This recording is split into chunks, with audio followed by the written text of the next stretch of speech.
accept that.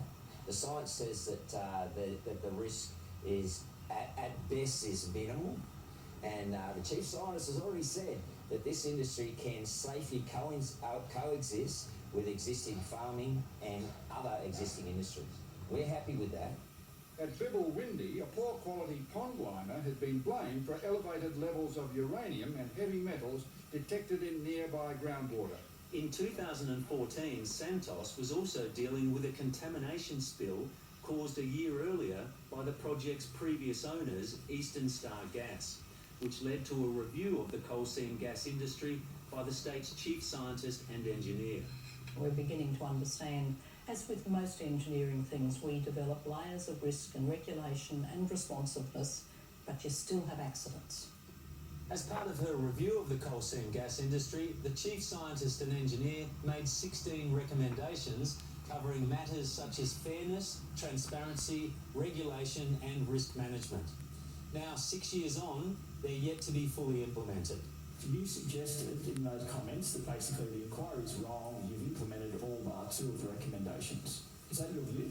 No, I'm not going to have you put words in. Okay, then I won't. This year, a New South Wales Upper House parliamentary inquiry found only 2 of the recommendations were fully implemented. And I think that really does raise some questions about our key issues like insurance for farmers, the cumulative risks, particularly to water in this region, but also how the government's going to be informed about the changing science around this industry. It was supposed to implement a standing advisory body, just hasn't done that.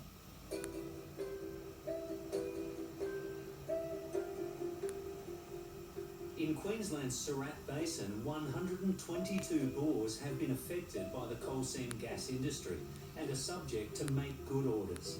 According to the Office of Groundwater, there are 571 Queensland bores likely to be affected long term. In the heart of the Pilliga gas field, Tony Pickard claims 2 of his 3 groundwater bores have been contaminated by nearby Santos appraisal wells. He spent $70,000 on independent water testing and took his case to the Land and Environment Court. Santos has denied liability and the case has stalled. We got a bill from Ashurst, which is Santos's lawyers, for over $125,000, which we refused to pay. Now he and his wife Carol are using rainwater for their domestic supply, and their future is uncertain. The emotional toll is horrendous. Yeah, it really is horrendous, and it's not only on me, it's also on my wife. And we just lost our lifestyle, full stop. I mean, as soon as this happened, everything that we had planned for the future just died.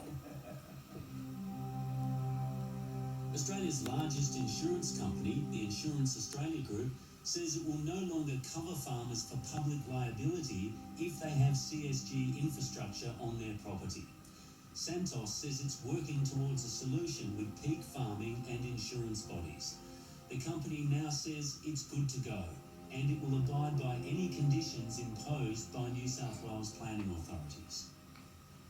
Santos is confident that we have relied upon the best science to confirm that the Narrabri gas project can be developed safely and sustainably, without harm to water resources, human health, or the environment. Ready? As Peter Gett awaits the Independent Planning Commission's verdict, he maintains absolute faith in the company and state regulators to get things right. Well, I think Santos, to be an Australian company as they are, I think they will do the best they can because the government will be watching over their shoulders to make sure they do this thing right.